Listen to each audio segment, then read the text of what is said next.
നിഷരാജ എന്ന് പറഞ്ഞ ലേഡിക്ക് 20 വർഷത്തെ ഈ പ്രസവയാത്ര, ഗർഭം ഒരു കുഞ്ഞിന് വേണ്ടിയുള്ള ഈ രക്തസാക്ഷിത്വ യാത്രയിൽ അവസാനം കിട്ടിയ ഈ പ്രാർത്ഥന അവർക്ക് അഭിഷേകമായി. അറിവാണ് നമുക്കെല്ലാവരും കിട്ടുന്നത്. അത് അഭിഷേക വിധിയിലേക്ക് ചെല്ലുമ്പോൾ ആന്തരിക ബോധ്യം കിട്ടും. അറിവിന് ഭൗതിക ബോധ്യമേ കിട്ടത്തുള്ളൂ, അഭിഷേകത്തിന് ആന്തരിക ബോധ്യം കിട്ടും. അപ്പം നിഷാരാജയ്ക്ക് 39 കൊല്ലത്തെ പൗരോഹിത്യത്തിൻ്റെ യോഗ്യതയാൽ കൃപാസ്ഥാനത്താറെ ജീവനോടെ പ്രത്യക്ഷപ്പെട്ട പരിശുദ്ധമ്മയുടെ പ്രത്യക്ഷഗണത്തെ സ്ഥിരീകരണത്തിനായി നിൻ്റെ രക്തത്തിൽ പറയുന്ന കുഞ്ഞുമായി അൾത്താരെ കയറാൻ കർത്താവ് നിന്നെ അനുഗ്രഹിക്കട്ടെ എന്ന് പറഞ്ഞ പുരോഹിത വിധി പ്രകാരമുള്ള പ്രാർത്ഥനയിൽ ഇവക്ക് അഭിഷേകമായി. അവളെന്ത് ചെയ്യുന്നറിയാവോ? ഇനി നോക്കണ്ട, ഇനി കുഞ്ഞിനെ കിട്ടിയത് തന്നെ, അമ്മ ഈ ആൾക്കാരെ നിനക്ക് കുഞ്ഞിനെ തന്നു കഴിഞ്ഞു എന്നും പറഞ്ഞ് കുഞ്ഞിനെ ജ്ഞാനസ്ഥാനപ്പെടുത്താനുള്ള തിരിയും മേടിച്ചുകൊണ്ടാണ് ഇവൾ ഇവിടുന്ന് പോണത്. എറണാകുളത്ത് പോയി ജ്ഞാനസ്ഥാനത്തിന് സെറ്റുണ്ടല്ലോ, അതാണ് ആ വിശ്വാസത്തിൻ്റെ രീതി എന്ന് പറയുന്നത്. ഇത് അഭിഷേകമായി കഴിയുമ്പോൾ എറണാകുളത്ത് നിന്ന് ഇവിടെ വണ്ടി പിന്നെ ഗുജറാത്തിലേക്ക് പോണത് ജ്ഞാനസ്ഥാനത്തിൻ്റെ തിരിയും മേടിച്ചുകൊണ്ടാണ് പോണത്. കുഞ്ഞിനെ കിട്ടിക്കഴിഞ്ഞെന്ന് അവൾ ബോധ്യപ്പെട്ട് ഈ ജ്ഞാനസ്ഥാനത്തിൻ്റെ തിരി അതിൻ്റെ അകത്ത് ഹൈലൈറ്റ് അതാണ്. ഇപ്പോൾ മഴ വരാൻ വേണ്ടിയല്ല, അങ്ങനെ ഒരു സംഭവമില്ല. മഴ വരാൻ വേണ്ടി എല്ലാവരും കൂടി പ്രാർത്ഥിച്ചു. ഒരു 5 വയസ്സുള്ള കുഞ്ഞ് കുടയും കൊണ്ടുപോയെന്ന്. എന്താണ് മറ്റു മഴ വരാൻ വേണ്ടി എല്ലാവരും പ്രാർത്ഥിച്ചതാണ്. പക്ഷെ മഴ വരുമോ ഇല്ലയെന്ന് ആർക്കും അറിയത്തില്ല. പക്ഷെ കൊച്ചിന് മനസ്സിലായി നമ്മൾ പ്രാർത്ഥിച്ചത് മഴ വരാനല്ലേ, അപ്പം മഴ വരുമല്ല, അപ്പം കുട വേണ്ടേ. അതുപോലെയാണ് ഇവർ ചെയ്തിരിക്കുന്നത്. എന്താണ് ചെയ്തിരിക്കുന്നത്? നിൻ്റെ രക്തത്തിൽ പറഞ്ഞ കുഞ്ഞുമായി അൾത്താരെ കയറാൻ കർത്താവ് നിന്നെ അനുഗ്രഹിക്കട്ടെ എന്നാണ് പറയുന്നത്. അപ്പം ആ ഒരൊറ്റ പ്രാർത്ഥനയ്ക്ക് ഇവർക്ക് അഭിഷേകമായി. അവരെന്ത് ചെയ്ത് ജ്ഞാനസ്ഥാനത്തിൻ്റെ തിരിയും മേടിച്ചുകൊണ്ട് പള്ളി കുഞ്ഞിനെയും കൊണ്ട് പോകുമ്പോൾ നമ്മൾ ഉപയോഗിക്കുന്ന ഈ പൂക്കൾ ചുറ്റിയ തിരിയില്ലേ, നീണ്ടത്തില്ല, അത്രയും വലിയ തിരി, ജ്ഞാനസ്ഥാനത്തിരി, അത് മേടിച്ചുകൊണ്ട് ഇവർ പോയി. അതുപോലെ തന്നെ അവരാഴ്ച പ്രഗ്നൻ്റായി. പക്ഷെ ഇവർ അറിഞ്ഞില്ല. ഇവർ തിരിച്ച് റാലിക്ക് വന്ന്. റാലിക്ക് വരാൻ കാരണം ഇവർ പോയി കഴിഞ്ഞ് ഇവർക്ക് ഒരു ദിവസം രാത്രി ഈ നിഷാരാജയ്ക്ക് ഒരു സ്വപ്നം ഉണ്ടായി. സ്വപ്നം ഉണ്ടായെന്ന് വെച്ചാൽ ഒരു മാതാവ് എല്ലാവർക്കും മക്കളെ കൊടുത്തുകൊണ്ടിരിക്കുകയാണ്. അപ്പോൾ ഒരു ചോരക്കുഞ്ഞിനെടുത്ത് ഇവളുടെ കയ്യിൽ കൊടുത്ത്. അപ്പോൾ അവൾ പറയണത് അത് കൃപാസനം മാതാവല്ല തന്നതെന്നാണ് പറയണത്. കൃപാസനം മാതാവിൻ്റെ ലക്ഷണമൊക്കെയാണ്, പക്ഷെ ഇത്രയും ചെറുപ്പമല്ല. ഒരു പ്രായമുള്ള കൃപാസനം മാതാവാണ് എനിക്ക് ചോരക്കുഞ്ഞിനെ തന്നത്. അപ്പം അതിൻ്റെ അകത്ത് മാത്രമേ സ്പെല്ലിങ് മിസ്റ്റേക്ക് ഉള്ളൂ, ബാക്കിയെല്ലാം ഓക്കെയാണ്. കൃപാസനം മാതാവ് ഡ്രസ്സുണ്ട്, എല്ലാ കാര്യം ശരിയാണ്. എനിക്ക് കുഞ്ഞിനെ തന്ന കൃപാസനം മാതാവാണ്. പക്ഷേ ഈ കൃപാസനം മാതാവല്ല, അത് ഇത്തിരി പ്രായമുള്ള കൃപാസനം മാതാവ്. ഇത് ഏത് കൃപാസനം മാതാവാണെന്ന് അറിയാൻ പാടില്ലെന്ന് പറഞ്ഞു. ഇവളെ അതിനുശേഷം തിരിച്ച് റാലിക്ക് വന്ന്, ഇപ്പോൾ നമ്മൾ റാലി തുടങ്ങാൻ പോവുകയാണല്ലേ തിരുവനന്തപുരം. അപ്പോൾ റാലിക്ക് വന്നപ്പോൾ ഇവൾ പ്രഗ്നൻ്റ് ആണ്, ഇവൾക്ക് അറിയത്തില്ലായിരുന്നു. റാലിക്ക് എഴുന്നള്ളിക്കണ കൃപാസനം മാതാവുണ്ട്. അത് നോക്കിയപ്പോൾ ഇവിടെ കണ്ണ് നിറഞ്ഞു പോയി. എന്താ കാര്യം? ഈ മാതാവാണ് എനിക്ക് സ്വപ്നത്തിൽ പ്രത്യക്ഷപ്പെട്ടത്. സ്ഥിരീകരണമാണത്, സംഭവം സ്ഥിരീകരണമാണ്. അപ്പോൾ ഒരു കുഴപ്പവുമില്ല. ഇടയ്ക്കൊരു ചെറിയൊരു ആ കുഞ്ഞിനൊരു കുഴപ്പമുണ്ടായി. അപ്പോൾ ഭർത്താവ് 100 ദിവസം ഉപവാസം പ്രഖ്യാപിച്ചു. ഇടയ്ക്ക് എന്താ കുഞ്ഞിന് ഒരു ചെറിയ അവർക്ക് ബ്ലീഡിങ് ഉണ്ടായി. അതായത് കുഞ്ഞിൻ്റെ 7-ാം മാസം കുഞ്ഞിൻ്റെ ലങ്സ് ഉറക്കാൻ വേണ്ടി ഒരു ഇഞ്ചക്ഷൻ ഉണ്ടല്ലോ, അത് തള്ളക്ക് ആ ഇഞ്ചക്ഷൻ എടുത്തപ്പോൾ അവർക്ക് ബ്ലീഡിങ് ഉണ്ടായി. അപ്പോൾ ഭർത്താവ് 100 ദിവസത്തെ ഉപവാസം പ്രഖ്യാപിച്ചു. അപ്പോൾ ആ കുഞ്ഞ് ജനിച്ചു കഴിഞ്ഞു, അയാൾ ഉപവാസത്തിലായിരുന്നു.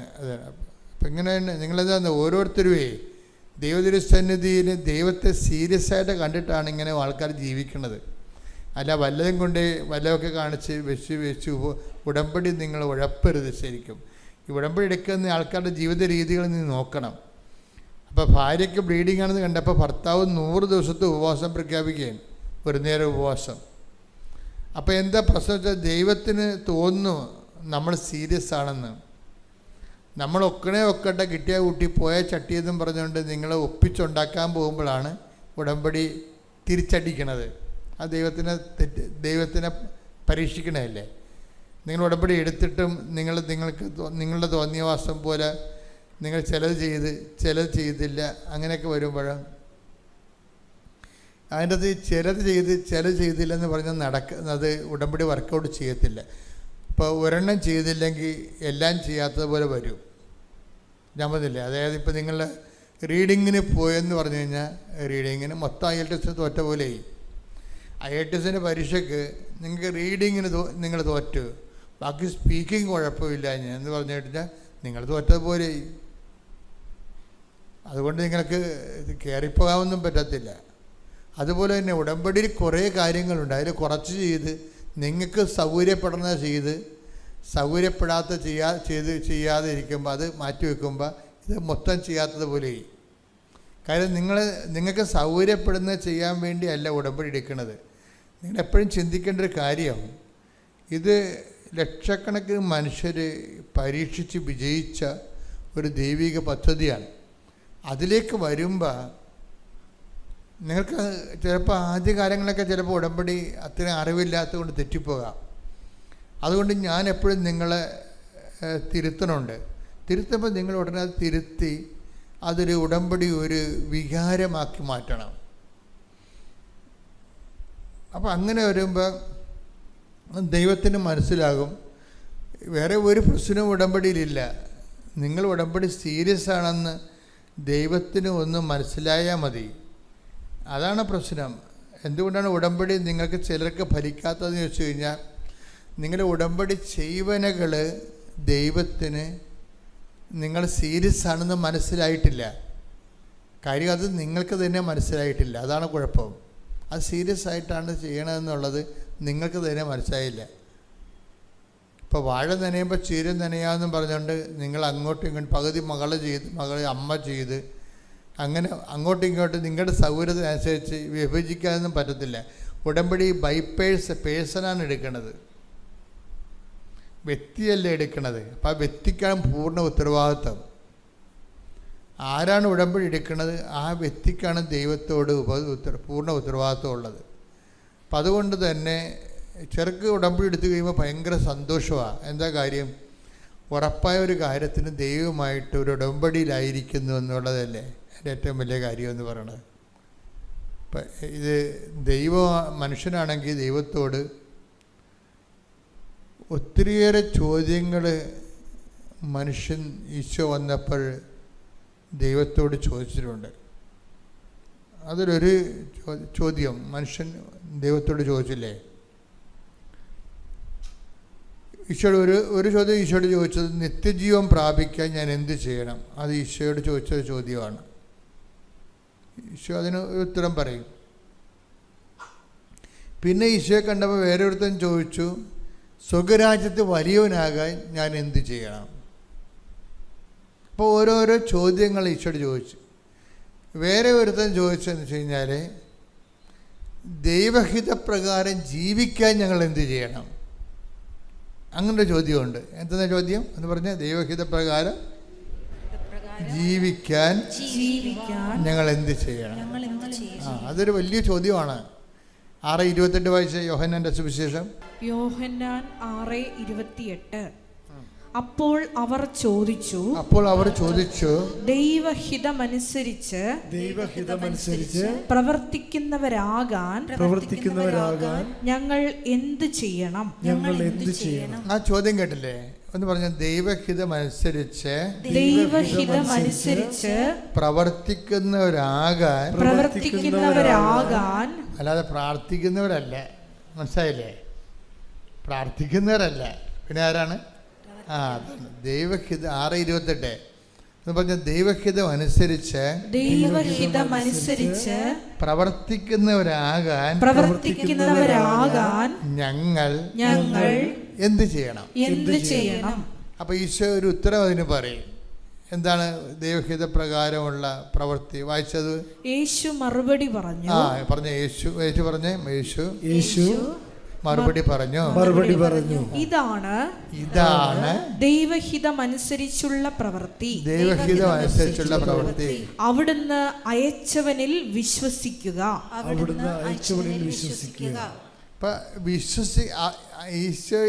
അവന് അയച്ചവനിൽ വിശ്വസിക്കുക എന്നുള്ളതാണ് ദൈവഹിതം അനുസരിച്ചുള്ള പ്രവൃത്തി. ഈശോമിശിഹായ്ക്ക് സ്തുതിയായിരിക്കട്ടെ. അമ്മ മാതാവ് ജീവനോടെ പ്രത്യക്ഷപ്പെട്ട ഈ അൾത്താരയിൽ കുടുംബത്തോടെ വന്ന് സാക്ഷ്യം പറയുവാൻ അനുഗ്രഹം ലഭിച്ചതിനെ ഓർത്ത് ദൈവപിതാവിനും ഈശോ തമ്പുരാനും അമ്മ മാതാവിനും 1000 നന്ദി പറയുന്നു. എൻ്റെ പേര് അഞ്ജു, ഇതെൻ്റെ ഹസ്ബൻഡ് അബി, എൻ്റെ മക്കൾ എവലിൻ ആൻഡ് എലൈന. ഞങ്ങൾ കുവൈറ്റിൽ നിന്നാണ് വരുന്നത്. ഞാൻ കുവൈറ്റിൽ മിനിസ്ട്രിയിൽ നേഴ്സായിട്ടും ഹസ്ബൻഡ് ലാബ് ടെക്നീഷ്യനായിട്ടും മിനിസ്ട്രിയിൽ വർക്ക് ചെയ്യുന്നു. ഞങ്ങൾ ആദ്യമായിട്ട് കൃപാസനത്തെപ്പറ്റി അറിയുന്നത് ഹസ്ബൻഡിൻ്റെ മമ്മി വഴിയായിരുന്നു. അതിനുശേഷം ഞങ്ങൾ ഉടമ്പടി ധ്യാനങ്ങളും സാക്ഷ്യങ്ങളും ധാരാളമായി കൂടുമായിരുന്നു. ആദ്യമായിട്ട് ഉടമ്പടി എടുക്കുന്നത് 2023 ഒക്ടോബർ 25-ാം തീയതിയായിരുന്നു. അന്ന് ഞങ്ങൾ ഉടമ്പടി എടുക്കാൻ കാരണം, അന്ന് ഹസ്ബൻഡ് കുവൈറ്റിലെ കമ്പനിയിലായിരുന്നു ജോലി ചെയ്തുകൊണ്ടിരുന്നത് ലാബ് ടെക്നീഷ്യനായിട്ട്. അണ്ടർ മോയിച്ച് എന്ന് പറയും, കുവൈറ്റിൽ വർക്ക് ചെയ്യുന്നവർക്കൊക്കെ അറിയാം. അങ്ങനെ അണ്ടർ മോയിച്ചിലായിരുന്നു ജോലി ചെയ്തുകൊണ്ടിരുന്നത്. അപ്പോൾ ഏകദേശം ഒരു 10 വർഷമായി അവിടെ ജോലി ചെയ്യുന്നത്. ആ സമയത്ത് കമ്പനി പറഞ്ഞു, ഇനി നിങ്ങളുടെ കോൺട്രാക്റ്റ് പുതുക്കുന്നില്ല, നിങ്ങൾക്ക് വേറെ ജോലി നോക്കാം എന്ന് പറഞ്ഞു. ആ സമയത്താണ് ഞങ്ങൾ ഇവിടെ വെക്കേഷന് വരുന്നത്, 2023 ഒക്ടോബറിൽ. അപ്പോൾ ആ കോൺട്രാക്റ്റ് 2024 ജനുവരി വരെ ഉണ്ടായിരുന്നുള്ളൂ. അങ്ങനെ ഞാനിവിടെ വന്ന് ഉടമ്പടി എടുത്തു. ഞങ്ങൾ പ്രത്യേകമായി നിയോഗം ഹസ്ബൻഡിൻ്റെ ജോലിക്കാര്യം വെച്ച് തിരിച്ച് കുവൈറ്റിലേക്ക് ലീവ് കഴിഞ്ഞു തിരിച്ചു പോയി. ആ സമയത്ത് കമ്പനി 1 വർഷം കൂടെ കോൺട്രാക്റ്റ് പുതുക്കി കൊടുത്തു. 2025 ജനുവരി 31 വരെയായിരുന്നു. അങ്ങനെ ഞങ്ങൾ കുവൈറ്റിലെ ഉടമ്പടി ജീവിതം നല്ല രീതിയിൽ തന്നെ മുന്നോട്ട് പോയിക്കൊണ്ടിരുന്നു. അങ്ങനെ ഏകദേശം ഒരു 2024 സെപ്റ്റംബറൊക്കെ ആയപ്പോഴത്തേനും കമ്പനി വീണ്ടും പറഞ്ഞു, ഇനി നിങ്ങളുടെ കോൺട്രാക്റ്റ് പുതുക്കുന്നില്ല, നിങ്ങൾക്ക് തിരിച്ച് നാട്ടിലേക്ക് പോകാം, അല്ലെങ്കിൽ വേറെ ജോലി നോക്കാമെന്ന്. അപ്പം നാട്ടിലേക്ക് പോകുന്നത് ഞങ്ങൾക്ക് പോസിബിൾ അല്ലായിരുന്നു. ഞങ്ങൾ ഫാമിലിയായിട്ട് അവിടെ കുവൈറ്റിലായിരുന്നു നിന്നുകൊണ്ടിരുന്നത്. അപ്പം ഹസ്ബൻഡ് ഒറ്റയ്ക്ക് നാട്ടിലേക്ക് പോകുന്നത് പോസിബിൾ അല്ലായിരുന്നു. എന്നാലും ഞങ്ങൾ മാതാവിൽ ഉറച്ചു വിശ്വസിച്ച് ഞങ്ങൾ 2024 ഒക്ടോബറിൽ വീണ്ടും വെക്കേഷന് വന്നു ഇവിടെ. ആ സമയത്ത് വെക്കേഷന് വന്ന് ഒരു 10 ദിവസം കഴിഞ്ഞപ്പം അവിടുന്ന് കുവൈറ്റിൽ നിന്ന് ഹസ്ബൻഡിൻ്റെ കൂടെ വർക്ക് ചെയ്തുകൊണ്ടിരുന്ന ഫ്രണ്ട്സൊക്കെ വിളിച്ച് പറഞ്ഞു, കുവൈറ്റ് മിനിസ്ട്രിയിൽ ഡയറക്റ്റായി ലാബ് ടെക്നീഷ്യന്മാരെ ആപ്ലിക്കേഷൻ സ്വീകരിക്കുന്നുണ്ടെന്ന്. പക്ഷെ ഞങ്ങൾ നാട്ടിലായിരുന്നു, വേറെ ആർക്കും അത് കൊടുക്കാൻ സാധിക്കത്തില്ലായിരുന്നു, ഞങ്ങൾ ഡയറക്റ്റ് പോയി കൊടുക്കണമായിരുന്നു. പക്ഷെ ഞങ്ങൾ ഓൾറെഡി റിട്ടേൺ ടിക്കറ്റൊക്കെ എടുത്തത് കാരണം അത് മാറ്റി ഞങ്ങൾക്ക് പോകാൻ സാധിക്കത്തില്ലായിരുന്നു. ഏതായാലും ഞങ്ങൾ ഇവിടെ വന്നു, കൃപാസനത്തിൽ വന്നു. 2024 ഒക്ടോബർ 19 വന്ന് ഞാൻ ഉടമ്പടി പുതുക്കുകയും ഹസ്ബൻഡ് ഉടമ്പടി എടുക്കുകയും ചെയ്തു. അതിൽ പ്രത്യേകമായി ഹസ്ബൻഡിൻ്റെ ജോലിക്കാര്യം തന്നെ ഞങ്ങൾ നിയോഗമായി വെച്ചു. ഞങ്ങൾ തിരിച്ച് വീട്ടിലേക്ക് ചെന്നു. ഏകദേശം 1 മാസത്തോളം ഞങ്ങൾക്ക് വെക്കേഷൻ ഉണ്ടായിരുന്നു. ആ സമയത്ത് അവിടെ നിന്ന് വീണ്ടും ഫ്രണ്ട്സ് പറഞ്ഞു, അവർ ഡയറക്റ്റ് മിനിസ്ട്രിയിൽ സബ്മിറ്റ് ചെയ്ത ബയോഡാറ്റ എല്ലാം റിജക്റ്റായി. ഇപ്പോൾ വർക്ക് ചെയ്തുകൊണ്ടിരിക്കുന്ന കമ്പനി ത്രൂ മാത്രമേ നമുക്ക് ബയോഡാറ്റ സബ്മിറ്റ് ചെയ്യാൻ പറ്റത്തുള്ളൂ എന്ന്. അങ്ങനെ ലീവ് കഴിഞ്ഞ് ഞങ്ങൾ തിരിച്ച് കുവൈറ്റിൽ ചെന്നു. കമ്പനി ത്രൂ ബയോഡാറ്റ സബ്മിറ്റ് ചെയ്തു. അങ്ങനെ 2025 ജനുവരി 31 ഹസ്ബൻഡിൻ്റെ കമ്പനിയിലുള്ള ജോലി തീർന്നു. വീട്ടിലിരിക്കുന്ന സമയമായിരുന്നു. അപ്പോൾ ഞങ്ങൾ ഉടമ്പടിയിൽ നന്നായി വിശ്വസിച്ച് പ്രാർത്ഥിച്ചുകൊണ്ട് മാതാവിനോട് മാധ്യസ്ഥ അപേക്ഷിച്ച് ഈശോയോട് പ്രാർത്ഥിച്ചുകൊണ്ടേയിരുന്നു. ഏകദേശം ഒരു ഫെബ്രുവരി 15 ആയപ്പോഴത്തേനും ഞങ്ങൾക്ക് നോട്ടിഫിക്കേഷൻ വന്നു. അതായത് മിനിസ്ട്രിയിൽ ആപ്ലിക്കേഷൻ അക്സെപ്റ്റ് ചെയ്തു, ഇനി ബാക്കി ഫോർമാലിറ്റി നിങ്ങൾക്ക് തുടരാമെന്നുള്ള രീതിയിൽ. ആ വന്നതിൽ ഫസ്റ്റ് ലിസ്റ്റിൽ തന്നെ ഹസ്ബൻഡിൻ്റെ പേരും ഉണ്ടായിരുന്നു. അങ്ങനെ ഒരു അനുഗ്രഹം നൽകി മാതാവ് ഞങ്ങളെ അനുഗ്രഹിച്ചു. അങ്ങനെ ബാക്കി ഫോർമാലിറ്റീസ് ആദ്യമായിട്ട് അവിടെ ചെയ്യേണ്ടത് മെഡിക്കലാണ്. മെഡിക്കൽ ഫസ്റ്റ് ലിസ്റ്റിൽ തന്നെ വരികയും മെഡിക്കൽ കഴിയുകയും ചെയ്തു. പക്ഷേ അതിൻ്റെ റിസൾട്ട് വരാനായിട്ട് താമസം ഉണ്ടായിരുന്നു. അപ്പോൾ ഞങ്ങൾ ഉടമ്പടി ധ്യാനത്തിൽ പ്രത്യേകം നിയോഗം വെച്ച് പ്രാർത്ഥിച്ചു. അങ്ങനെ വൈകിയാണെങ്കിലും റിസൾട്ട് വന്നു. അങ്ങനെ സെക്കൻഡ് ബാച്ചിലേക്ക് ഹസ്ബൻഡിൻ്റെ പേര് വന്നുപോയി. അത് കഴിഞ്ഞ് മെഡിക്കൽ കഴിഞ്ഞ് പിന്നെ മെഡിക്കൽ ലൈസൻസ് അതെല്ലാം പുറകിലായിപ്പോയി. അപ്പോഴത്തേക്കും ഒരു ബാച്ച് എല്ലാം കംപ്ലീറ്റ് ചെയ്ത് കയറിപ്പോയിരുന്നു. അപ്പോൾ ഇവർ ചെന്ന സമയത്ത് മിനിസ്ട്രിയിൽ നിന്ന് പറഞ്ഞു, ഇനി ആരും മിനിസ്ട്രിയിലേക്ക് വരണ്ട, ഇപ്പം നിങ്ങളുടെ കമ്പനി മാനേജറാണ് ഇതെല്ലാം ചെയ്യേണ്ടതെന്ന്. ആദ്യം ഞങ്ങൾക്കത് കേട്ടപ്പോൾ ഭയങ്കര ഒരു വിഷമമായി. ഇനി എന്ത് ചെയ്യുമെന്ന് അറിയത്തില്ല, എങ്ങനെ കാര്യങ്ങൾ മുന്നോട്ട് പോകുമെന്ന്. പക്ഷേ പിന്നീടാണ് ഞങ്ങൾക്കത് മാതാവ് തന്ന ഒരു അനുഗ്രഹമാണെന്ന് ഞങ്ങൾ അറിയുന്നത്. കാരണം ഞങ്ങൾക്ക് പിന്നെ മിനിസ്ട്രിയിലേക്ക് പോകേണ്ട വന്നില്ല, ഞങ്ങൾക്ക് വീട്ടിലിരുന്നാൽ മതിയായിരുന്നു. ഹസ്ബൻഡിന് കമ്പനി മാനേജർ തന്നെ എല്ലാ ഫോർമാലിറ്റീസും ഫിനിഷ് ചെയ്തു. അങ്ങനെ വിത്തിൻ 3 മന്തിനുള്ളിൽ ഏപ്രിൽ 23 മിനിസ്ട്രി സ്റ്റാഫായിട്ട് ജോയിൻ ചെയ്യാൻ സാധിച്ചു. അപ്പം അത് ആദ്യം കമ്പനിയിൽ ചെയ്തുകൊണ്ടിരുന്ന അതേ സെയിം സ്ഥലത്ത് തന്നെ ഇവർക്ക് മിനിസ്ട്രി സ്റ്റാഫായിട്ട് ജോലി ലഭിച്ചു. അത് ഹസ്ബൻഡ് ലാസ്റ്റ് ഇറങ്ങുന്നതിന് മുമ്പ് അവിടെ മാതാവിൻ്റെ ഉപ്പിട്ട് വിശ്വാസപ്രമാണം ചൊല്ലി പ്രാർത്ഥിച്ചിരുന്നു, മാതാവ് ഈ സ്ഥലത്ത് തന്നെ എനിക്കൊരു മിനിസ്ട്രി സ്റ്റാഫായിട്ട് ജോലി ലഭിക്കണേന്ന്. കാരണം അതൊരു ബ്ലഡ് ബാങ്ക് ആയിരുന്നു, അവിടെ കൂടുതൽ ടെസ്റ്റുകളോ കാര്യങ്ങളോ ഒന്നുമില്ല. അപ്പോൾ ഒരു 10 വർഷമായിട്ട് അവിടെ തന്നെ വർക്ക് ചെയ്യുന്നതുകൊണ്ട് മറ്റുള്ള റൂട്ടീനായിട്ടുള്ള ടെസ്റ്റുകളെ പറ്റിയുള്ള എല്ലാ ടച്ചും വിട്ടിരുന്നു. അപ്പം ഏതെങ്കിലും ഒരു വേറെ ഹോസ്പിറ്റലിലാണ് കിട്ടിയിരുന്നെങ്കിൽ അത് ഒന്നേന്നോട്ട് എല്ലാം പഠിച്ചെടുക്കണമായിരുന്നു. അപ്പം അതിന് മാതാവ് ഞങ്ങൾക്ക് ഇടവരുത്തിയില്ല.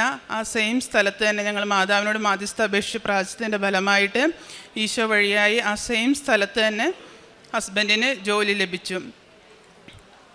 അത് ഈശോ വഴിയായി മാതാവ് ഞങ്ങൾക്ക് നേടിത്തന്ന വലിയൊരു അനുഗ്രഹമായി ഞങ്ങൾ കാണുന്നു. ഞങ്ങൾ ഈശോയ്ക്കും മാതാവിനും 1000 നന്ദി പറയുന്നു. അടുത്തതായിട്ട് ഞങ്ങളുടെ രണ്ടാമത്തെ സാക്ഷ്യം, അവിടെ കുവൈറ്റിൽ വർക്ക് ചെയ്യുന്നവർക്കറിയാം, അവിടെ നമ്മുടെ സർട്ടിഫിക്കറ്റ് എല്ലാം ഇക്വാലൻസ് ചെയ്യണമായിരുന്നു. അപ്പം കമ്പനിയിൽ വർക്ക് ചെയ്തുകൊണ്ടിരുന്ന ആ സമയത്ത് തന്നെ ഹയർ എന്നാണ് ആ പ്രൊസീജിയറിന് പറയുന്നത്. ആ പ്രൊസീജിയർ സ്റ്റാർട്ട് ചെയ്തിരുന്നു. അത് ലാസ്റ്റ് ഫൈനൽ സ്റ്റേജ് എത്തിയപ്പോഴത്തേനും അത് റിജക്റ്റ് ആയിപ്പോയി. കാരണം റിജക്റ്റായെന്ന് വെച്ചാൽ ഹസ്ബൻഡ് അത് ഡിസ്റ്റൻസായിട്ട് പഠിച്ചെന്നാണ് പഠിച്ച കോളേജിൽ നിന്ന് മിനിസ്ട്രിക്ക് റിപ്ലൈ കിട്ടിയിരുന്നത്. കാരണം ഹസ്ബൻഡ് പഠിച്ചത് പാലായിലാണ്, പക്ഷേ ഇവരുടെ യൂണിവേഴ്സിറ്റി പഞ്ചാബിലാണ്. അപ്പം മിനിസ്ട്രി എൻക്വയറി നടത്തിയപ്പം യൂണിവേഴ്സിറ്റി ഡിസ്റ്റൻസ് എഡ്യൂക്കേഷൻ എന്ന് പറഞ്ഞാണ് അവർക്ക് റിപ്ലൈ കൊടുത്തത്. അത് കാരണം ആ പ്രൊസീജിയർ കംപ്ലീറ്റ് ചെയ്യാൻ സാധിച്ചില്ല. അന്ന് ഞങ്ങളത് ഉപേക്ഷിച്ചിരുന്നു. പക്ഷേ മിനിസ്ട്രിയിൽ വർക്ക് ചെയ്യുമ്പം ഈ പ്രൊസീജിയർ കംപ്ലീറ്റ് ചെയ്യണം, എന്നാലേ പിന്നീടുള്ള ജോലിയുടെ കണ്ടിന്യൂറ്റിക്ക് അല്ലെങ്കിൽ അത് ബാധിക്കുമായിരുന്നു. അപ്പം ഞങ്ങളത് പ്രത്യേക നിയോഗം വെച്ച് ലൈറ്റ് ക്യാൻഡിൽ പ്രയർ റിക്വസ്റ്റ് ഇട്ട് പ്രാർത്ഥിച്ചതിൻ്റെ ഫലമായി ഈ ഹയർ എന്നുള്ള പ്രൊസീജിയർ മാറി അവിടെ കോഡ്രിപേ എന്ന് പറഞ്ഞ വേറൊരു പ്രൊസീജിയർ അതിന് പകരമായിട്ട് വന്നു. അതുവഴി ഞങ്ങളത് അപ്ലൈ ചെയ്തു. വിത്തിൻ 15 ഡേയ്സിനുള്ളിൽ ആ കോഡ്രിപേ എന്ന് പറഞ്ഞൊരു പ്രൊസീജിയർ കംപ്ലീറ്റ് ആവുകയും അത് യൂണിവേഴ്സിറ്റി ഡയറക്റ്റ് സ്റ്റുഡൻ്റ് എന്നുള്ള രീതിയിൽ റിപ്ലൈ കൊടുക്കുകയും ആ സർട്ടിഫിക്കറ്റ് ഞങ്ങൾക്ക് ലഭിക്കുകയും ചെയ്തു. ഇത് അമ്മ മാതാവ് ഞങ്ങളുടെ ജീവിതത്തിൽ തന്ന അനുഗ്രഹമായിട്ട് ഞങ്ങൾ വിശ്വസിക്കുന്നു. ഈശോയ്ക്കും അമ്മ മാതാവിനും 1000 നന്ദി. അത് കൂടാതെ തന്നെ ഹസ്ബൻഡിന് ജോലിയില്ലാത്ത സമയത്ത് എൻ്റെ ഒരാളുടെ സാലറിയിലായിരുന്നു ഞങ്ങളുടെ കാര്യങ്ങൾ മുന്നോട്ട് കൊണ്ടുവരുന്നത്. എനിക്കവിടെ ലോണും ഉണ്ടായിരുന്നു. അപ്പം വേറൊരു എക്സ്ട്രാ ചിലവ് വന്നിരുന്നെങ്കിൽ ഞങ്ങൾക്കത് താങ്ങാൻ പറ്റുന്നില്ല. ഞങ്ങൾക്ക് കടം മേടിക്കാനോ അങ്ങനെ ഒരു അവസ്ഥ ഉണ്ടാക്കാതെ മാതാവ് ഞങ്ങളെ കാത്തുവരും. പിള്ളേർക്കൊരു അസുഖം വരാനോ അങ്ങനെ ഒന്നും ഇടവരുത്തിയില്ല. വേറൊരു എക്സ്ട്രാ ചിലവ് ഞങ്ങൾക്ക് വരാതെ എൻ്റെ സാലറിയിൽ തന്നെ എല്ലാ കാര്യങ്ങളും മുന്നോട്ട് പോകാനായിട്ട് അമ്മ മാതാവ് ഞങ്ങളെ അനുഗ്രഹിച്ചു. ആദ്യം ഞങ്ങളിവിടെ ഉടമ്പടി എടുത്തപ്പോൾ ഞങ്ങൾ നിയോഗം വെച്ചിരുന്നു. ഞങ്ങളുടെ പിള്ളേർക്ക് 2 പേർക്കും എപ്പോഴും അസുഖങ്ങളായിരുന്നു. എല്ലാ മാസവും തന്നെ അവിടെ വെച്ച് പനി വരുമായിരുന്നു. പിന്നീട് അത് ന്യൂമോണിയ ആയിട്ട് മാറും. അങ്ങനെ അടുപ്പിച്ച് 2 പ്രാവശ്യം സിവിയർ ന്യൂമോണിയ വരികയും IV ആൻറ്റിബയോട്ടിക് അത് 2 ആഴ്ചയൊക്കെ IV ആൻറ്റിബയോട്ടിക് എടുക്കേണ്ടതായിട്ട് വന്നിട്ടുണ്ട്. അപ്പോൾ ഞങ്ങൾ ആദ്യത്തെ ഉടമ്പടിയിൽ തന്നെ അത് നിയോഗം വെച്ച് പ്രാർത്ഥിച്ചിരുന്നു. അതിൻ്റെ ഫലമായിട്ട് പിന്നീട് അങ്ങനെ സിവിയറായിട്ടുള്ള പനി വരാനൊന്നും ഇടയായിട്ടില്ല. ചെറിയ ചെറിയ പനികളൊക്കെ വരാറുണ്ട്. അതൊരു പാരസെറ്റമോൾ കൊടുക്കുന്നതിലൂടെ മാറിപ്പോവുമായിരുന്നു. അങ്ങനെ ഞങ്ങൾ അമ്മ മാതാവ് അനുഗ്രഹിച്ചു. പിന്നെ ഇത് കൂടാതെ തന്നെ ചെറുതും വലുതുമായിട്ടുള്ള ഒട്ടനവധി അനുഗ്രഹങ്ങൾ അമ്മ മാതാവ് ഞങ്ങളുടെ ജീവിതത്തിൽ ഈശോയോട് മാധ്യസ്ഥ അപേക്ഷിച്ച് ഞങ്ങൾക്ക് നേടിത്തന്നിട്ടുണ്ട്. അതിനെല്ലാം ഈശോയ്ക്കും അമ്മ മാതാവിനും ഞങ്ങൾ നന്ദി പറയുന്നു. ഞങ്ങൾ കുവൈറ്റിൽ അഖണ്ഡ ജപമാലയുണ്ട്. അപ്പം ഞങ്ങളിവിടെ ഉടമ്പടി എടുക്കുന്നതിന് മുന്നേ തന്നെ അഖണ്ഡ ജപമാല കൂടുമായിരുന്നു. ഒരു ദിവസം ഓൺലൈനായിട്ട്, അന്ന് ഹസ്ബൻഡിന് ജോലിയില്ലായിരുന്നു, ആ സമയത്ത് അഖണ്ഡ ജപമാല കൂടിക്കൊണ്ടിരുന്ന സമയത്ത് ഞങ്ങളുടെ തിരിയിൽ ഓൺലൈനായിട്ട് ഞങ്ങൾ കൂടിക്കൊണ്ടിരുന്നത്, ഞങ്ങളുടെ തിരിയിൽ മാതാവിൻ്റെ രൂപം പ്രത്യക്ഷപ്പെട്ടു. അങ്ങനെ അടയാളങ്ങൾ വഴി അമ്മ മാതാവ് ഞങ്ങൾക്ക് പ്രത്യക്ഷപ്പെട്ടിട്ടുണ്ട്. പിന്നെ ഞങ്ങളുടെ ഈ ഉടമ്പടി എടുത്തതിന് ശേഷം ആത്മീയമായിട്ട് കൂടുതൽ ഞങ്ങൾക്ക് വളരാനായിട്ട് സാധിച്ചു. മുടങ്ങാതെ തന്നെ എല്ലാ ദിവസവും കൊന്ത ചെല്ലാനും, ഒരു കൊന്തയല്ല കൂടുതൽ കൊന്തകൾ ചെല്ലാനും ബൈബിള് വായിക്കുവാനും കൂടുതലായിട്ട് പ്രാർത്ഥിക്കുവാനും ഞങ്ങൾക്ക് സാധിച്ചിട്ടുണ്ട്. അതുപോലെ തന്നെ 2 ആഴ്ച കൂടുമ്പോൾ കുമ്പസാരിക്കാൻ പറ്റിയിട്ടില്ലെങ്കിലും അവിടെ ഞങ്ങൾ കുവൈറ്റിലായതുകൊണ്ട് 2 മാസം കൂടുമ്പോഴൊക്കെ ഞങ്ങൾ കുമ്പസാരിച്ചുകൊണ്ടിരുന്നത്. അതിന് കൂടുതലായിട്ട് കുമ്പസാരിക്കാനും ദിവ്യബലികളിൽ പങ്കുകൊള്ളാനും ഞങ്ങൾക്ക് സാധിച്ചു. അതെല്ലാം ഈ ഉടമ്പടി എടുത്തതിന് ശേഷമാണ് ഞങ്ങൾക്ക് സാധിച്ചിട്ടുള്ളത്. പിന്നെ ഉടമ്പടി വസ്തുക്കളുടെ ഉപയോഗം ഞങ്ങൾ ഉടമ്പടി ഉപ്പും മാതാവിൻ്റെ തൈലവും എന്നും തന്നെ ഉപയോഗിക്കും. ഇവർ സ്കൂളിൽ പോകുന്നതിൻ്റെ മുന്നേ വിശ്വാസ പ്രമാണവും പ്രത്യക്ഷീകരണ പ്രാർത്ഥനയും സങ്കീർത്തനം 91 ചൊല്ലി മാതാവിൻ്റെ തൈലം പ്രാർത്ഥിച്ച് ഉപ്പും കൊടുത്തിട്ടാണ് ഇവരെല്ലാ ദിവസവും സ്കൂളിൽ പോയിക്കൊണ്ടിരുന്നത്. ഞങ്ങളും ഡ്യൂട്ടിക്ക് പോകുന്നതിൻ്റെ മുമ്പ് ഇങ്ങനെ ചെയ്തിട്ടാണ് പോയിക്കൊണ്ടിരുന്നത്. അതുപോലെ തന്നെ ഉറങ്ങുന്നതിന് മുമ്പും അമ്മയുടെ സംരക്ഷണം, അമ്മയുടെ തൈലം പൂശി പ്രാർത്ഥിച്ചിട്ടാണ് ഞങ്ങൾ കിടക്കുന്നത്. കാരുണ്യപ്രവൃത്തികളായിട്ട് ഞങ്ങൾ അവിടെ ആയതുകൊണ്ട് ഞങ്ങൾ കൂടുതലായിട്ടും സാമ്പത്തികമായിട്ട് ഞങ്ങളുടെ അവിടെ ഒരു അനാഥാലയമുണ്ട് ഞങ്ങളുടെ വയനാട്ടിൽ. അവിടേക്ക് ഒരു ദിവസത്തേക്കുള്ള ഭക്ഷണത്തിനുള്ള പൈസയായിട്ടും പിന്നെ രോഗികളായവർക്ക് ആർക്കെങ്കിലും ആവശ്യമുണ്ട് അങ്ങനെ കാണുന്നത് ജനുവിനാന്ന് തോന്നുമ്പോൾ ഞങ്ങൾ അവർക്ക് പൈസയായിട്ട് സഹായിക്കുകയാണ് ചെയ്യുന്നത്. പ്രേക്ഷിത പ്രവർത്തനമായിട്ട് ഞങ്ങൾ ഇവിടുത്തെ ഡെയിലി ബ്രെഡ് എല്ലാ ദിവസവും സ്റ്റാറ്റസ് ഇടുകയും ഷെയർ ചെയ്യുകയും അതുപോലെ അച്ഛൻ്റെ ഉടമ്പടി ധ്യാനം ചൊവ്വാഴ്ചകളിലെ ഉടമ്പടി ധ്യാനം സ്റ്റാറ്റസ് ഇടുകയും ഷെയർ ചെയ്യുകയും ചെയ്യുന്നു. അങ്ങനെ ഞങ്ങൾക്ക് അമ്മ മാതാവ് ഈശോയിൽ നിന്ന് നേടിത്തന്ന എല്ലാ അനുഗ്രഹങ്ങൾക്കും ഈശോയ്ക്കും അമ്മ മാതാവിനും 1000 നന്ദി പറയുന്നു. പരിശുദ്ധ അമ്മയ്ക്കും ഈശോയ്ക്കും 1000 നന്ദി. എൻ്റെ പേര് ലിഡിയ. ഞാൻ തൃശ്ശൂർ ജില്ലയിലെ കടുപ്പിശ്ശേരി ഇടവകയിൽ നിന്നാണ് വരുന്നത്. 2019 ഫെബ്രുവരി 14 ഞാൻ ആദ്യമായിട്ട് ഉടമ്പടി എടുത്തത്. എന്നാൽ ആ ഉടമ്പടി നിബന്ധനകൾ എനിക്ക് അന്ന് പൂർണ്ണമായും പാലിക്കാൻ സാധിച്ചില്ല. അതുകൊണ്ട് എൻ്റെ ഉടമ്പടി അവിടെ പൂർണ്ണമായി ഉപേക്ഷിക്കേണ്ടി വന്നു. അതിനുശേഷം 2024 മെയ് 1 ഞാൻ ഉടമ്പടി വീണ്ടും പുതുക്കി. ആ ഇടയ്ക്കാണ് എനിക്ക് കാലിന് ഉപ്പൂറ്റി വേദന, നല്ല വേദന ഉണ്ടായിരുന്നു. രാവിലെ എണീറ്റ് കഴിഞ്ഞ് കഴിഞ്ഞാൽ ബെഡിൽ നിന്ന് കാല് കുത്തിക്കഴിഞ്ഞാൽ ഭയങ്കര വേദനയായിരുന്നു കാല്. ഡോക്ടറെ കണ്ടു. ഡോക്ടർ മരുന്ന് ഓയിൽമെൻറ്റൊക്കെ തന്നു. എന്നിട്ട് മാറിയില്ല എനിക്ക്. എന്നിട്ട് ഞാൻ വിശ്വാസപ്രമാണം ചൊല്ലി ഉടമ്പടി തൈലം എല്ലാ ദിവസവും കാലിൽ പുരട്ടി. അതിൻ്റെ ഫലമായി പരിശുദ്ധ അമ്മ എനിക്ക് ഉപ്പൂറ്റി വേദന മാറ്റി തന്നു. എൻ്റെ രണ്ടാമത്തെ നിയോഗം എന്ന് പറഞ്ഞത് സൈക്കിൾ ബാലൻസ് ഒന്നും എനിക്ക് ഉണ്ടായിരുന്നില്ല. ഞാൻ ഡ്രൈവിങ് പഠിക്കാൻ പോയി. ഡ്രൈവിംഗ് ടെസ്റ്റിൻ്റെ അന്ന് ഞാൻ ഉടമ്പടി ഉപ്പ് ഗ്രൗണ്ടിലിട്ടു, വിശ്വാസപ്രമാണം ചൊല്ലി ഗ്രൗണ്ടിലിട്ടു, പ്രാർത്ഥിച്ചു. പക്ഷേ എന്നാലും ഞാൻ ഫെയിലായി. 2 പ്രാവശ്യവും ഞാൻ ഫെയിലായി. പരിശുദ്ധ അമ്മയോട് ഞാൻ പറഞ്ഞു, എൻ്റെ മെറിറ്റ് കൊണ്ടല്ല പരിശുദ്ധ അമ്മയുടെ കൃപ കൊണ്ടാണ് ഞാൻ പാസ്സാവേണ്ടത് എന്ന് പറഞ്ഞ് ഞാൻ അമ്മ ഇഷ്ടമുള്ളത് ചെയ്ത് തന്നാൽ മതി എന്ന് പറഞ്ഞ് ഞാൻ 3ാമത്തെ പ്രാവശ്യവും ഡേറ്റ് എടുത്ത് ഗ്രൗണ്ടിലേക്ക് പോയി, ടെസ്റ്റിന് പോയി. പരിശുദ്ധ അമ്മ അന്ന് എനിക്ക് പാസ്സാക്കി തന്നു. എൻ്റെ ടെസ്റ്റ് എനിക്ക് പാസ്സാക്കി തന്നു. എൻ്റെ മെറിറ്റ് കൊണ്ടല്ല, എൻ്റെ പരിശുദ്ധ അമ്മയുടെ കൃപ കൊണ്ടാണ് ഞാനത് പാസ്സായത്. എൻ്റെ 3ാമത്തെ സാക്ഷി എന്ന് പറയുന്നത് എൻ്റെ മകൾക്ക് വേണ്ടിയിട്ടാണ്.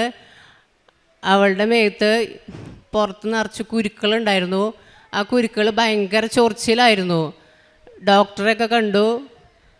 കുറേ വില കൂടിയ മരുന്നുകളൊക്കെ പുരട്ടിയിട്ട് മാറിയില്ല. ഭയങ്കര ചൊറിച്ചിലായതുകൊണ്ട് ഭയങ്കര വാശിയൊക്കെ ആയിരുന്നു അവൾക്ക്.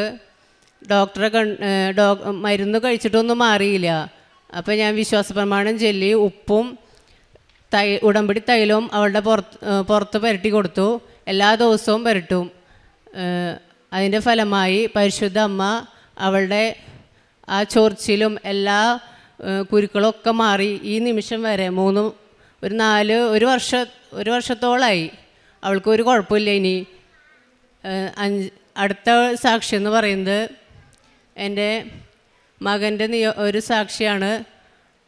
അവന് ഇടയ്ക്കിടയ്ക്ക് ഛർദി ഉണ്ടായിരുന്നു. ഒരു മാസം ഛർദിച്ച 2 മാസം കൂടുമ്പോൾ വീണ്ടും ഛർദിക്കും. അത് കഴിഞ്ഞ് വീണ്ടും ഡ്രിപ്പ് ഇടും. വീണ്ടും കുറഞ്ഞ് വീണ്ടും തിരിച്ച് വീട്ടിലേക്ക് വരും. വീണ്ടും 1 മാസം കഴിഞ്ഞ് വീണ്ടും ഛർദി തുടങ്ങും. വീണ്ടും ഹോസ്പിറ്റലിൽ പോയി ഡ്രിപ്പ് ഇടും. വീണ്ടും മാറും, വീണ്ടും തിരിച്ചു വരും. ഈ അന്ന് ഞാൻ കുറച്ച് മാസങ്ങൾക്ക് മുമ്പ് ഇതുപോലെ വന്നിട്ട് മാതാവിനോട് ഞാൻ ആശുപത്രിയിൽ വെച്ച് ഞാൻ പറഞ്ഞിട്ടുണ്ടായിരുന്നു, എൻ്റെ മകന് ഇനി വരാതിരിക്കാൻ വേണ്ടി ഞാൻ എൻ്റെ മകനെ ഈ അൾത്താരയിൽ കൊണ്ട് വന്ന് ഞാൻ സാക്ഷ്യം പറഞ്ഞോളാം, എൻ്റെ മകന് ഛർദി മാറി കിട്ടണം, അവനിനി ഒരിക്കലും വരരുത്, ഛർദി വരരുത്, മാറ്റി കിട്ടണം, ഞാൻ ഈ അവനെ കൊണ്ട് അൾത്താരയിൽ വന്നോളാം. ഈ കഴിഞ്ഞ ലാസ്റ്റ് ഒക്ടോബറിലാണ് അവന് ലാസ്റ്റ് ഛർദി വന്നത്. അന്ന് കുറച്ച് കൂടുതലായിരുന്നു, ഡ്രിപ്പ് ഇട്ടിട്ടും മാറ്റി കിട്ടിയില്ല. വീണ്ടും വേറെ ഹോസ്പിറ്റലിൽ കൊണ്ടുപോയപ്പോൾ ഡ്രിപ്പ് ഇട്ടിട്ടും മാറിയില്ല. അപ്പോൾ ഡോക്ടർ പറഞ്ഞു സ്കാൻ ചെയ്യണമെന്ന് പറഞ്ഞു. സ്കാൻ ചെയ്തപ്പോൾ അപ്പൻഡിക്സ് ആണെന്ന് പറഞ്ഞു. ഉടനെ തന്നെ സർജറി ചെയ്യണമെന്ന് പറഞ്ഞു. അപ്പോൾ ഹസ്ബൻഡ് പറഞ്ഞു വേറൊരു ഡോക്ടറുടെയും കൂടിയും ഒപ്പീനിയൻ എടുക്കാമെന്ന് പറഞ്ഞു. അന്ന് ഞങ്ങൾ അപ്പോളോയിൽ പോയി വേറൊരു ഡോക്ടറെ കണ്ടു. അവിടെ ആ ഡോക്ടർ പറഞ്ഞു സ്കാൻ ചെയ്യണമെന്ന് പറഞ്ഞു. ആ സ്കാൻ ചെയ്യണമെന്നാണ് ഇവിടെ ഒക്ടോബറിലെ ജവമാല റാലി നടക്കുന്നത്. ആ ജവമാല റാലിയിൽ ഞാൻ പങ്കെടുത്തു, പ്രാർത്ഥിച്ചു, നന്നായി മാതാവിനോട് പ്രാർത്ഥിച്ചു. എൻ്റെ മകനെ സർജറി കൂടാതെ അപ്പൻഡിക്സ് ഒന്നും ഇല്ലാതെ മാറ്റി കിട്ടാൻ പ്രാർത്ഥിച്ചു. അന്ന് ജവമാല റാലി കഴിഞ്ഞ് വരുമ്പോൾ ഞാൻ ഹോസ്പിറ്റലിലേക്ക് നേരിട്ട് കയറി. ഡോക്ടർ പറഞ്ഞു അവന് ഒരു കുഴപ്പമില്ല, അപ്പൻഡിക്സ് ഒന്നുമില്ല, സർജറി ഒന്നും വേണ്ടാന്ന് പറഞ്ഞു. അവന് മാറ്റി പരിശുദ്ധ അമ്മയുടെ അനുഗ്രഹം കൊണ്ട് അവന് ആ സർജറി ഒന്നും കൂടാതെ അവൻ്റെ രോഗം മാറിക്കിട്ടി. ഈ 3 മാസമായി അവനിപ്പോൾ ഒരു ഛർദിയിലോ ഒന്നുമില്ല, ഒരു കുഴപ്പമില്ല. അതുകൂടാതെ എനിക്ക് പള്ളിയിൽ വെച്ചിട്ട് ഞാൻ കുർബാന കഴിഞ്ഞ് പ്രാർത്ഥിച്ചുകൊണ്ടിരിക്കുമ്പോൾ, ഈശോൻ്റെ മുമ്പിൽ പ്രാർത്ഥിച്ചുകൊണ്ടിരിക്കുമ്പോൾ എനിക്ക് നല്ല മുല്ലപ്പൂ സുഗന്ധം കിട്ടി. കാരുണ്യപ്രവൃത്തിയായിട്ട് ഞാൻ ചെയ്യുന്നത് വീട്ടിലേക്ക് വരുന്ന പാവങ്ങളെ എന്നാൽ കഴിയുന്ന വിധം ഞാൻ സഹായിക്കാറുണ്ട്, അവർക്ക് ഭക്ഷണം കൊടുക്കാറുണ്ട്. വൃദ്ധസദനങ്ങളിൽ എന്നാൽ കഴിയുന്ന വിധത്തിലുള്ള പൈസ ഞാൻ കൊടുക്കാറുണ്ട്. മെഡിക്കൽ കോളേജിലേക്ക് അതുപോലെ തന്നെ പൊതിച്ചോറ് കൊടുക്കാറുണ്ട്.